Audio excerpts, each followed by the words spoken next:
अस्सलाम वालेकुम, this is your host Mohammad Akrash Rauf. आज का जो हमारा टॉपिक है वो बहुत इमोशनल भी है, बहुत सेंसिटिव भी है और हर मुसलमान के दिल के बहुत करीब है।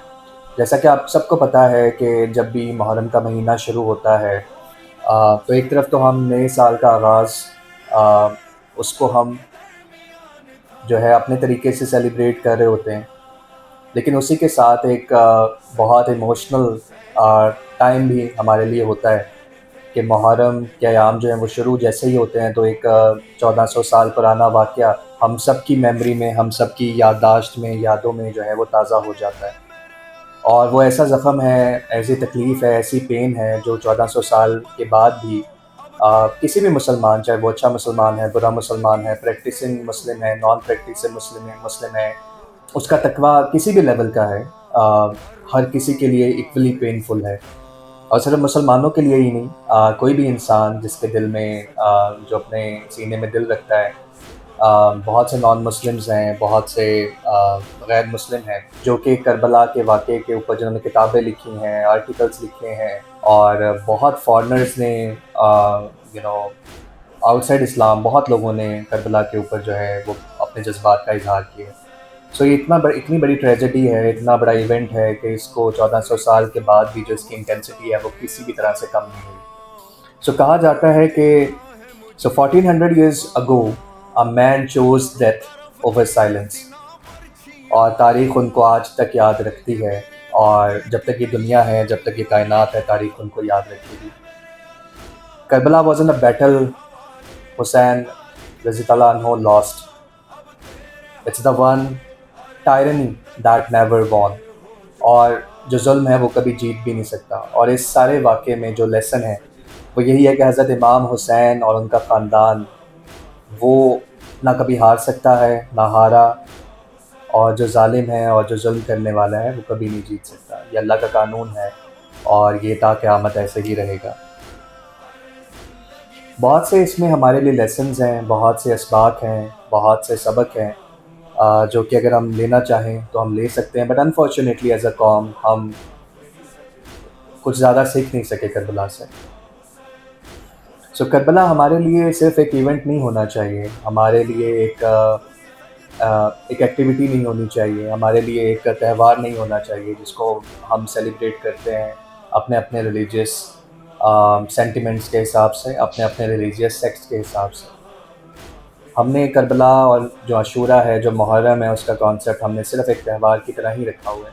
जैसे बाकी त्यौहार में हम कुछ जेस्चर्स करते हैं, कुछ जो हमारे रवाज हैं, जो हमारी कुछ एक्टिविटीज़ हैं वो हम परफ़ॉर्म करते हैं और हम समझते हैं कि हमने उसका हक़ अदा कर दिया।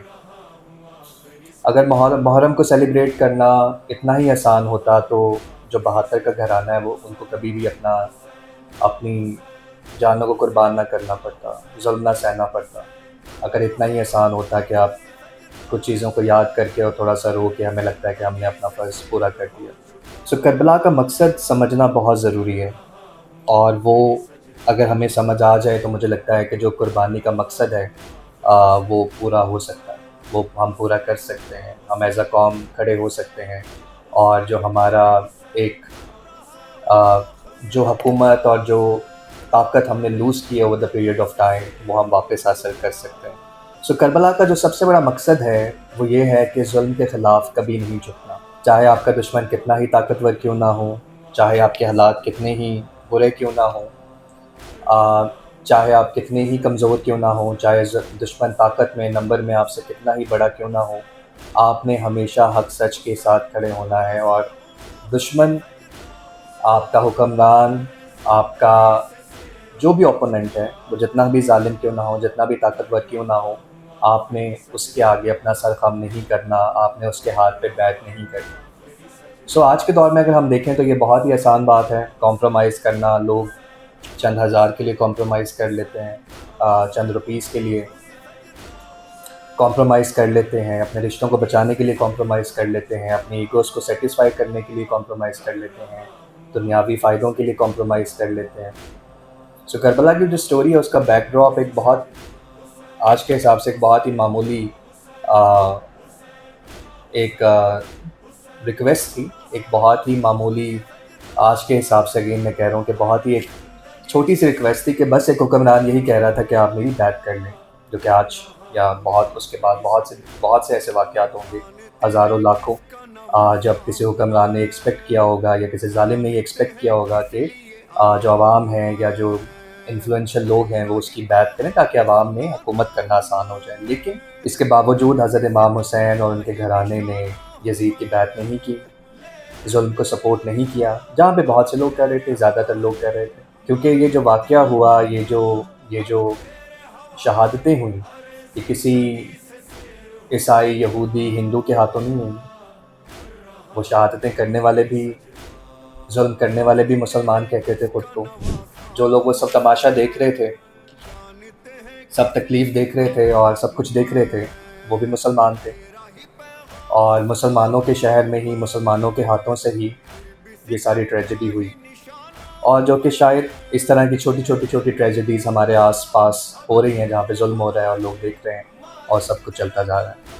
सो ये एक सबसे बड़ा जो सबक है वो यही है कि ज़ुल्म के ख़िलाफ़ आपने कभी भी जो है वो सर ख़म नहीं करना, चाहे कितना ही नुकसान क्यों ना हो जाए।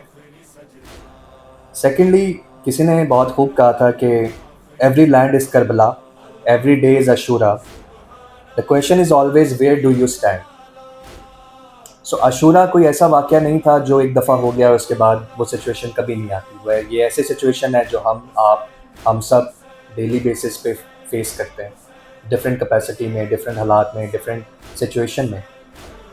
और मोस्ट ऑफ़ द टाइम हम गिव अप करते हैं, हम ज़ुल्म के सामने सर ख़म करते हैं, क्योंकि हमारे अंदर डर है, खौफ है, अपनी जान को लेकर, अपने पैसे को लेकर, अपने माल को लेके, अपने अहलो-अयाल को लेकर, अपने ख़ानदान को लेकर। हम सब के अंदर एक डर है, खौफ है, जिस पे हम अपनी हर चीज़ को कॉम्प्रोमाइज़ कर देते हैं, सच को कॉम्प्रोमाइज़ कर देते हैं और कोई भी रिस्क लेने को तैयार नहीं है, कोई भी ज़ुल्म के सामने खड़ा होने का या आवाज़ उठाने के लिए तैयार नहीं है।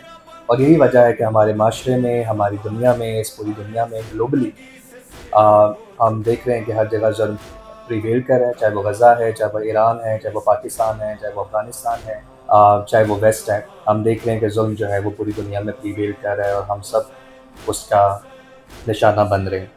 तो करबला जो है वो बेसिकली कभी भी, it was never about numbers, Karbala was never about के कोई बराबरी थी, कोई मुकाबला था। करबला वाज़ नेवर एक तरफ हज़ारों लाखों के लोग मजमा था, फ़ौज थी, एक तरफ 72 लोग थे जिसमें औरतें थीं, बच्चे थे, बुज़ुर्ग थे, चंद सौ लोग, अगर हम औरतों को भी काउंट करें तो एक तरफ चंद सौ लोग भी बामुश्किल थे और दूसरी तरफ जो है वो हज़ारों लाखों का हुकूमत थी और बहुत बड़ी हुकूमत थी जो अगेंस्ट थी। लेकिन हर किसी ने, हज़रत इमाम हुसैन ने समझौता नहीं किया। क्यों? क्योंकि उनको पता था कि अगर वो समझौता कर लेते, वो नबी को रिप्रेज़ेंट कर रहे थे, उनके अपने नाना के दीन को रिप्रेज़ेंट कर रहे थे। अगर वो उस दौर में, उस टाइम पे कॉम्प्रोमाइज़ कर लेते तो आज तक लोग, दीन इस्लाम शायद उसी एरा में ख़त्म हो जाता। कोई सर उठा के ये कहने वाला ना होता कि नबी का जो घराना है वो मौत को तरजीह देता है या दीन को तरजीह देता है, सच को तरजीह देता है अपनी जान पे। तो उनके लिए बहुत आसान था कि वो अपनी जान बचा लेते और बाकी लोगों की तरह बैठ कर लेते। लेकिन उनमें और बाकी मुसलमानों में यही फ़र्क था कि वो नबी का घराना थे, उन्होंने नबी से तरबियत ली थी, वो नबी के हाथों में पले थे और वो हक़ सच पे खड़े रहे और बाकी सब डिग गए। तो आज के दौर में भी जो सच्चा मुसलमान है, मोमिन है, वो नहीं है जो 5 वक़्त की नमाज़ पढ़ रहा है, तस्बीह कर रहा है, हज कर रहा है, उम्रे कर रहा है। बल्कि असल जो वारिस है नबी का, वो आज के दौर में भी वही है जो हक़ सच के लिए खड़ा होता है, क्योंकि ये सबसे मुश्किल काम है। बाकी सब काम आसान है, नमाज़ पढ़ना भी आसान है, हज पे जाना भी आसान है, उम्रा करना भी आसान है, ज़कात देना भी आसान है, ठीक है। लेकिन अगर आप ये सब कुछ करके भी ज़ुल्म पे कॉम्प्रोमाइज़ कर रहे हो, हक़ सच के लिए नहीं खड़े हो रहे, दूसरों का हक़ मार रहे हैं, दूसरों पे ज़ुल्म कर रहे हैं और हक़ सच के लिए नहीं खड़े हो रहे, तो आप अपने आप को एटलीस्ट नबी का वारिस तो नहीं कह सकते या उनके दीन का वारिस तो नहीं कह सकते। सो यही लेसन है, यही सबक है। और आई एम श्योर कि जो मुहर्रम है वो सिर्फ़ एक एक्टिविटी नहीं है, सिर्फ़ एक परफॉर्मेटिव एक्टिविटी नहीं है जो हम हर साल करते हैं और हमें लगता है हमने अपना हक़ पूरा कर दिया। मैं अगेन यही कहूँगा कि इतना आसान नहीं, अगर इतना आसान होता तो करबला कभी भी ना होता। वहाँ पर भी लोग जो हैं वो कुछ रिचुअल्स करके वो कहते हैं हमने अपना फ़र्ज़ पूरा कर दिया। ठीक है, सो हमें करबला को समझना है और this is the best time that we reflect upon ourselves कि हम कहाँ पर खड़े हैं और किस तरफ खड़े हैं, और आखिरत में मौत के बाद हम अल्लाह को किस तरह से फेस करेंगे। तो बहुत शुक्रिया, thank you so much for watching this video today.